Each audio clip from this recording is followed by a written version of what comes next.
America is number 3. Get real about China, India, and the rest. Uncertainty is rising across the world. The West seems to be running into problems. Turmoil grows at home and abroad. Some recoil in helplessness and others with fear.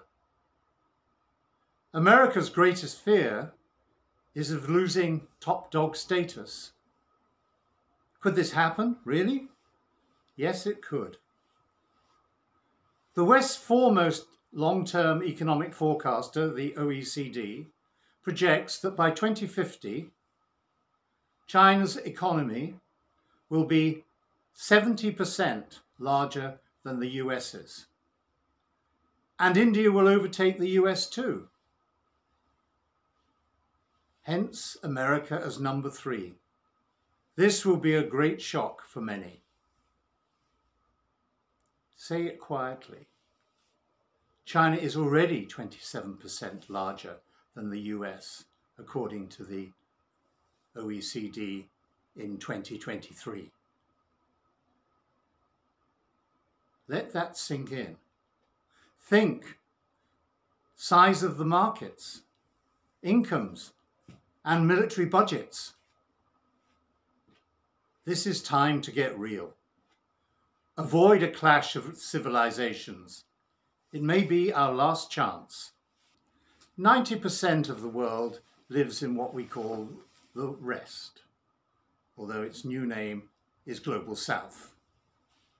In terms of power, it is not population that counts, it's economic development. And that is what matters.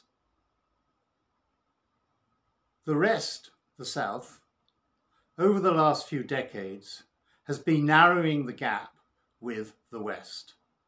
This is as a result of education, investment, and a growing amount of peace. Naturally, the South wants a seat at the top table of power. In fact, it probably wants several seats. The South is building new institutions. Most important of all, are the BRICS. The original 5 countries were Brazil, Russia, India, China, and South Africa. And this month, they've been joined by 5 more. Saudi Arabia, Egypt, UAE, Iran, and Ethiopia. Another set of institutions is around infrastructure and finance. The Asian Infrastructure Investment Bank and the New Development Bank do exactly what they say in their titles. All help pull this disparate group of countries together. Global trade maps are being redrawn. Emerging is a new spider's web of infrastructure, from ports to airports, pipelines to road and rail, power stations, new forms of power like solar and wind, and the latest in telecommunications. At the heart of this is China's Belt and Road Initiative. The South also generates more of its own capital, which it uses internally, on its own terms. This is a very different world from 1945, when the US formalized its leadership through establishing a new world order.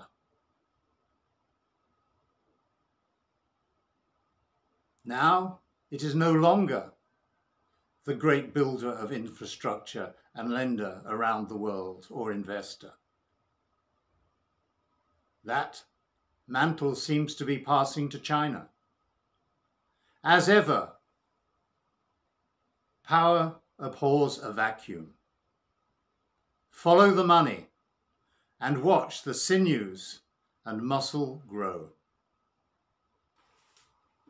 Many Westerners are in denial or alarm about the defining trend of the 21st century. That is the re-emergence of old civilizations as centers of new power. Like King Canute, who commanded the waves to turn back, the US is trying to do the same thing with China, or at least to hinder it, if not to actually stop it in its tracks. If this sounds like a hopeless situation, do not give up. There are solutions. Remember that Richard Nixon struck a grand bargain with Mao Zedong in 1972, which set China and US relations on a four-decade path of increasing peace and prosperity. This had happened after 2 decades of intense hostility during this Cold War. Of course, nothing lasts forever. In 2010, the US started to reverse its position again. This time, it retreated, and instead of cooperation, it talked about confrontation and competition. Former State Department official Ronan Farrow charged that a life-saving discipline, US foreign policy, was torn apart by political cowardice with disastrous results for America. In War on Peace, The End of Diplomacy and the Decline of American Influence, Farrow wrote, "Experienced diplomats had been replaced by soldiers and spies. A new breed rules. Securocrats. Securocrats see everything through a single lens of security. They have little understanding of economics or geopolitics, apparently. Why do they obsess about the 21st century's greatest megatrend, the re-emergence of China and the rest?" Military historian Paul Kennedy has described military power as inextricably intertwined with economic power and technological progress. That is true about China today, but it's not the real threat to the US. The real threat to the US is US self-harm. Competence can no longer be assumed after COVID, domestic turmoil, problems abroad, be they wars in Afghanistan, Ukraine, or the failure of Russian sanctions, let alone what is happening in the Middle East. Does disaster loom for the world? Not necessarily, if the tensions can be handled properly, which they should be. After all, it's not as if America is going to lose everything. In fact, the OECD says that by 2100, Americans will still be quite a bit richer than the average Asian. So why the worry? Adjust to it. In the nuclear age, a grand bargain is very attractive. It can avoid Huntington's Clash of Civilisations or Kissinger's Armageddon-like clash. It will leave the world time to tackle the real existential threats of climate, environment, and war.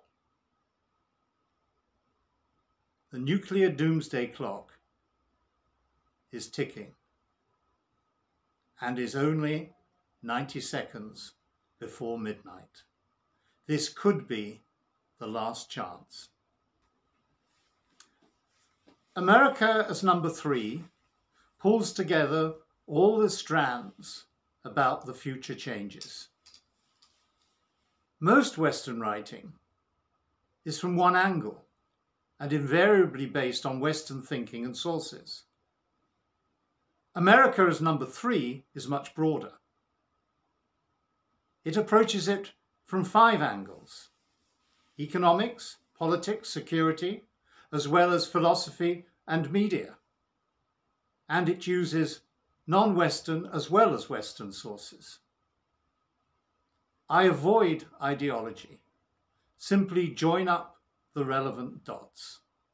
That is what life has taught me, since living in Germany in the mid-1950s, to Zambia in 1970 as an exchange student, and Asia since 1977.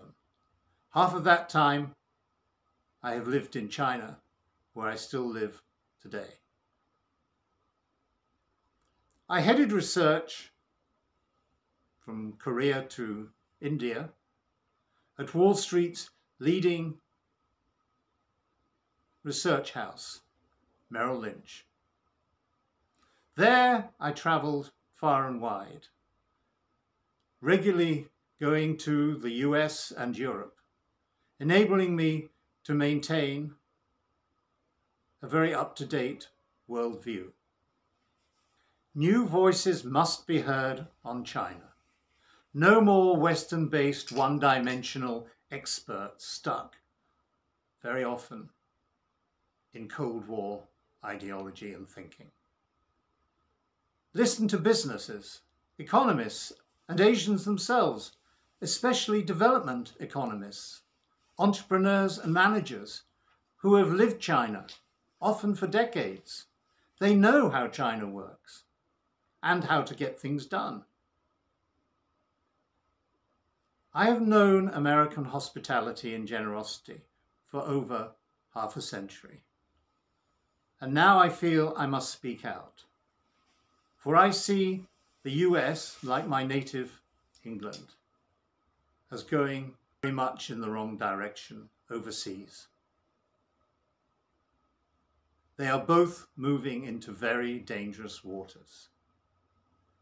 Time is running out for the peaceful adaptation to the new reality. Get real. Understand old civilizations and new currents. Most importantly, get a new perspective. Number 3 is just a number. Ask Britain, the former number 1. Life can still be good after losing top dog status. Indeed, in many ways, it can even be better.